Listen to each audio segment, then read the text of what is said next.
بالعوض والله هو يداو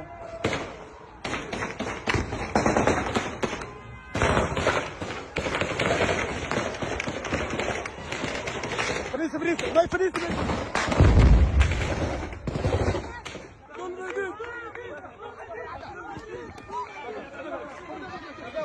ملعبين الشيخ شريف ملعبين صوص واحد ملعبين صوص واحد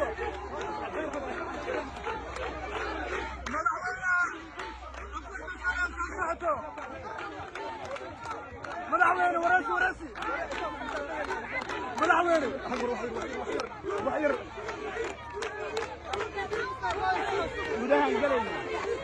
ملعبين وراسي انا كادوبوي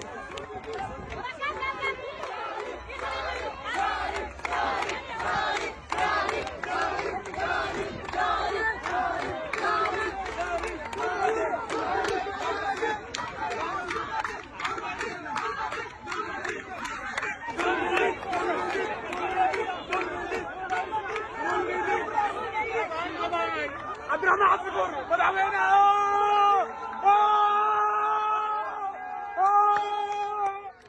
ملعوينا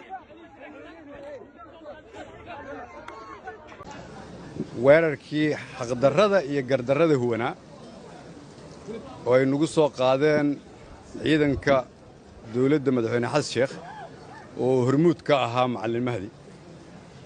waxaan leeyahay wiilashaas Allah u naxariisto inta dhaawacana Ilaahay ha u boogadhayo maanta annagoo joogno hotel Jazeera ayaa waxaa nala soo xiriiray eheladii dadkii lagu dhibaateeyay deegaanka Siinay oo garabkayga labada dhinac ka taagan hadda qaarkood oo noogu yimid iyagoo ka damqaday dadkoodii la jir dilay la dhaawacay hooyooyinkii dhulka lagu jiiday iyo aabbihii 8 jirka ahaa oo kaamaradu qabatay oo na aaminsanahay inay jiraan kuwa fara badan oo la arkin oo aanay kaamaradu qaban inta idaacadda laga arkay way deegaanku ka soo dhiidhiyeen waa inta kaamaradu ay qabatay dadka deegaanka oo la barakicinayo oo la dhibaateynayo waxay noogu yimaadeen inaan dareenkooda ay cabirayaan la cabirno una raacno saldhig looga xiray dad tira badan oo la jir dilay oo dhaawacan annagoo si nabad ah rabna inaan u soo booqanno ayaan raacnay odayaasha iyo ehelada qaarkood ay dhinacayga taagan yihiin sidee wax u dhaceen waxaan rabaa dadka Soomaaliyeed inay maqlaan siday wax u dhaceen sababtoo ah ma rabno inay dawladdu dadka been u sheegto saldhigga markii aan hor istaagnay waxaa noo hormaray madaxweyne Shariif oo garaacay saldhigga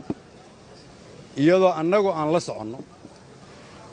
waa laga soo xiray waa la soo reexay wuxuu naga codsaday madaxweyne Shariif inaan bannaanka saldhigga shir jaraa'id ku qabanno si aanay dhibaato u dhicin waxaad sawirrada fiidiyowyada ka heli kartaan annagoo taagan oo shir jaraa'id u taagan oo hadalkii la bilaabay inay xabaddu dhacday oo xabadna la ku bilaabay oo ciidanu macallimaadii hoggaaminayo oo saldhigga ku jira ay xabad nagu soo rideen sida walaalkay Cabdiraxmaan Abshakuur uu sheegay waxaan ku heshiinay inaan shirkeenna jaraa'id iska wadanno xabadduna ay joogsan doonto xabaddii ma joogsan ee hoos baa nala kugu dhigay waa ka soo tagnay waxaan istaagnay barxadda Siinay oon cidi joogin waxaan isku daynay halkaa inaan shir jaraa'id ku qabanno intii aan soo soconnay waa marka madaxweyne Shariif oo socda gaarigiisa xabad ay ku dhacayso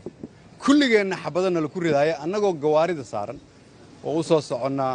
inaan ku qabanno shir jaraa'id barxadda Siinay yaa la soo xabadeeyey annaga yaa wiilashoodii la dilay ilaahay ha u naxariisto jannadii ha ka waraabiyo annaga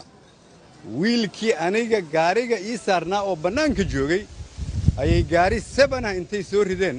ayay isaga iyo wiilashii saarnay bannaanka saldhigga bannaanka barxadda hore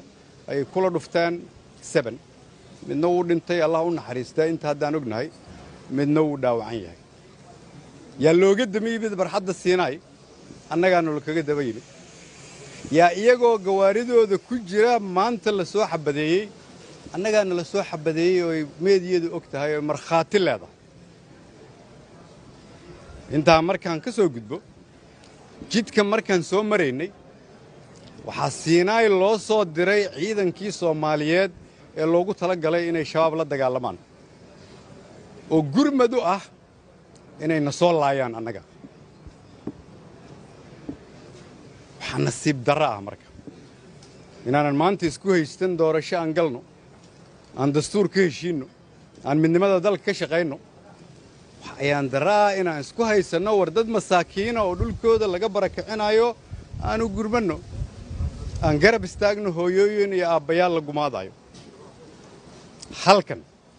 aan taagannahay ayaan aniga iyo Cabdiraxmaan Cabdishakuur wada taagnayn 19 Febraayo doorashada hore ka hor iyadoona la soo xabadeeyay haddii madaxweyne xasan sheekh iyo ciidankiisu ay aaminsan yihiin inay intana soo xabadeeyaan aamusin karaan ama nacabsiin karaan horaa loo soo tijaabiyey mana shaqaynayso aniga oo wakiil uga ah amniga wasaaradda amniga xukuumadda dalka Soomaaliya dan qaran oo wakiil u ah waxaan idin soo gaarsiiyay lamaha amniga meel kastoo joogaan wixii qalqal gelinaya dalka Soomaaliya gacan bir in lagu qabto hadday jirto waqti inaad dadka la hadashaan oo saraakiisha la hadashaan oo dadka kala shukaamisaan waqtiga lama joogo maantay shalay maanta maahan 22 21 lama joogo